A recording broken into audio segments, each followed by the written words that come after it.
Hey guys, how's it going? It's Jack. Now, today is a bit of a more serious kind of video.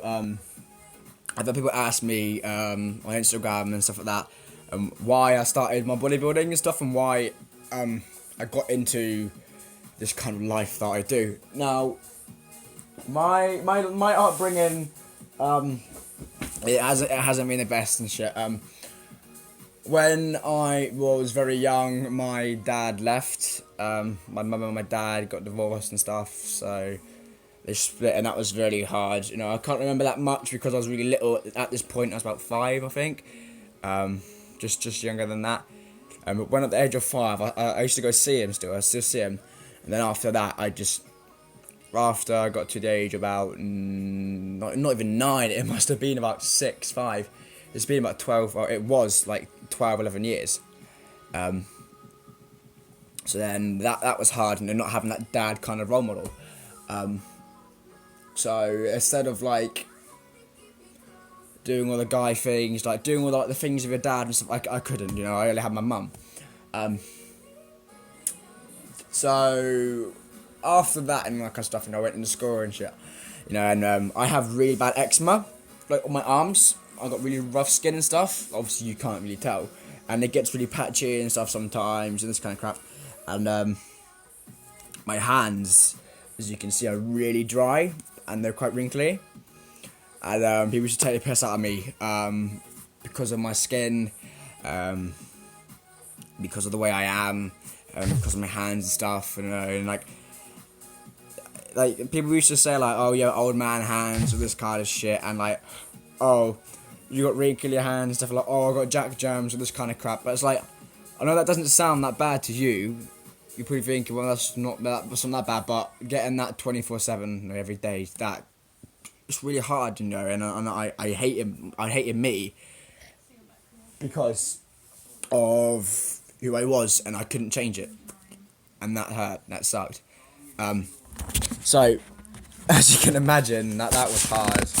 And then there was a kid at school who used to bully me too. And my mum, at this moment in time, she got a boyfriend. And, you know, he seemed like a nice guy. They got married and this kind of stuff. And then he turned out to be a bit of a knob. He's okay now, alright. I mean, if you're watching this, you know who you are. Right, we're on good terms now. But yeah, it wasn't the best when he was when my mum and him married. You know, I used to get slapped and all this kind of shit a lot, and you know, fucking hell, like a full grown man, like slapping a kid, fucking yeah, it's not nice and it really hurts. So I'll go to school and I'll get beaten the shit out of in school, just get smacked to the ground and shit for no reason at all, pretty much. And then I'll come home and get slapped again. Do you know what I mean? For like not doing the washing up or something, or oh, you're grounded for a week for not eating your dinner. Oh, I'm gonna slap you just for that. Do you know what I mean? Little things like that. And then after doing that for a couple of years, you know, and suffering the shit of that, I then went into junior schools and stuff. So that wasn't my junior school. I mean, then I went to high school. Now, high school for me was pretty shit too. You know, but bullying was really hard for me. Come in, I'm just doing a video. Now, it was kind of shit. Because again, the bullying and stuff like that. Now, where I didn't like to do, I didn't like to do football and this kind of stuff, you know. And I back at this age, I like to do I was just doing sit-ups and push-ups, you know. Because at that age, you know, all you want is that six-pack in it to get all the girls, that kind of stuff.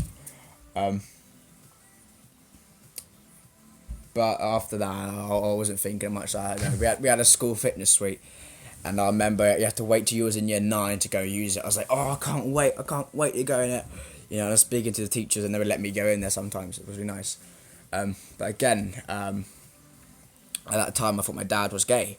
There's nothing wrong with that, you know. I'm fine with gay people and homosexuals and that kind of stuff, bisexuals. Well, my mate's bisexual, my uncle's gay, so it doesn't matter. And people tend to piss out that. Oh, you've got a gay dad, or you're like father, like son, you're a faggot, and all this kind of shit. And so there's little things that, like, the words can really hurt if you let them get to you and shit like that.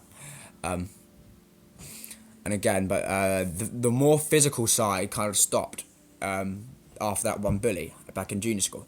But it wasn't so much the physical side that got to me. It was the name calling and all that kind of stuff, because that's the things that stick in your head. You know what I mean? That's what gets you. So it was very hard, but then the good thing is it kind of motivated me. It motivated me to get up. It motivated me to get bigger. You know, I was thinking, I'm sat here, I'm small, I'm scrawny, I've got no muscle to me whatsoever. I need to get up and do something in my life. So I got a gym membership, and I started going to the gym every night. I started training really hard, you know, and I was getting hate for that too, because people were saying, you're way too young to be training, you shouldn't be doing bodybuilding at your age, and those kind of shit. You go and stunt and growth and that kind of bullcrap. And I just said I don't care. It's my body. You know, I've already had a really shit life. It's probably going to get worse, so I might as well do what I want to do and be happy. So that's what I decided to do. Teachers, family, friends all saying I shouldn't be able to do it, and that's what's kind of hard, because when you got so many people telling you that you can't do something, one, it makes you think, why am I doing it, so stop. But then the other side of you thinks, well, that's more motivation, and say fuck you and I can go do it. And that's what I done. I said to everyone, I was like, well, you can go do one, I'm going to do this, and I'm going to prove everyone wrong. And look at me now. I've come so far in the last 2 years, and I've come so far in the last 2 years. It's incredible. You know, I would have never thought of it would even be sitting here when my depression got that bad at one point and stuff. And I remember I was in school, and this was when it all like slowed down, is when because I never stood up for myself, you know. And I was in English once, and these kids were taking the piss out of me, and it was really pissing me off and shit. And I was sitting in my seat. I had a supply teacher, and she was like, "Oh, Jack, can you move your seat, please? Like, sit in your real seat." I was like, "This is my seat." "No, that's your seat over there. Go sit in your seat." And we kept going back and forth like a good 2 minutes. She goes, "Right, I'm gonna go get the head of your department." I was like, "Go on then, get your fucking head of the department. I don't care what you say." I was having a bad day anyway, you know. So I was a bit pissed off. She came around and shit, and she was sat there having a go at me, and I was like, "Do you know what? You in this fucking school. I'm not gonna name the school, because I have some respect for some of the teachers there, but the school is fucking appalling. For those of you who know me, you know what I'm on about. And they were fucking awful. And I stood up in the classroom. I looked at everyone in the classroom, and I was like, "Do you know what? All of you can all fuck off. You know, I've had the shittest life that I've ever had. Like, I'm living and shit like that. And I've tried to kill myself and this kind of shit, all because of most of the cunts in this room and that kind of stuff." And when I was saying that, the minute I said I've actually tried to commit suicide, right, because of some people in that room, everyone went quiet. Even teacher, my head of department, she shut the fuck up. Everyone was quiet because they realised what happened. I nearly took my life, me here, because of them fuckers. And it's only when you stand up for yourself that people realise what they have been doing. So that was an amazing time for me. And then she was like, "All right, Jack, let's go talk outside." And then she changed so quickly, and she's like, "I'm really sorry to hear about that." I was like, "Well, it's good to be fucking noticed for once," because I kept going to the school about the bullying. Like, "Oh, well, we'll talk to them and see what I can do, give them attention." Yeah, but that's not going to do fuck all. If you guys have got to remember, bullying, all that kind of shit, don't walk away.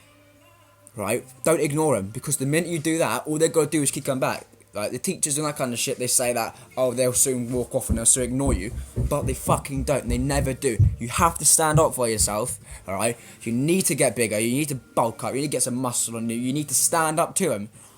You know, you might fucking, a bully might come up to you, smack you in the face. If you stand back up and look dead in them in the eye, they're going to be like, whoa, they might knock you out, but still, you're standing up to your bullies. You're confronting your fears. And that's the biggest sign of strength that you can give. You know, but for me, mine was learning mixed martial arts. Mine was going to the gym and getting bigger and bulking up, because I wanted to be that kind of look down on the street and think, fuck, that guy's intimidating kind of thing. You know what I mean? So that's why I started doing my bodybuilding, because I wanted it to be that big, scary motherfucker that was in the classroom and stuff like that. You know, I wanted people to look at me and think, holy shit, that guy is massive. I don't want to pick with him. purely because of my past and how everyone used to just go, ha, look at that scrawny little kid. Do you know what? Let's smack him because he's not going to fight me back because he's a pussy. Bang. Do you know what I mean?